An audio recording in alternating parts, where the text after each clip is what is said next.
Hello guys, welcome back to my channel. সকলকে শুভ মকর সংক্রান্তি। আজকে পিঠাপুলি বানানোর দিন। আমিও ভেবেছিলাম বাড়ি যখন যাইনি তাহলে এখানেই অল্প স্বল্প কিছু পিঠে বানিয়ে নিব। যেহেতু মালপোয়াটা আমার পছন্দ, তাই ভেবেছিলাম মালপোয়া বানাবো আর এদিকে দুধচুষি পিঠা বানাবো। যেরকম ভেবেছিলাম সেরকমভাবে সব কিছু রেডি করে ফেললাম। প্রথমেই বানিয়ে ফেললাম দুধচুষি পিঠা।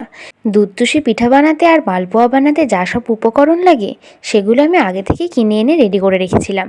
আমি প্রথমে খুব টেনশানেই ছিলাম যে মালপোয়াটা ঠিকঠাকভাবে হবে কি না।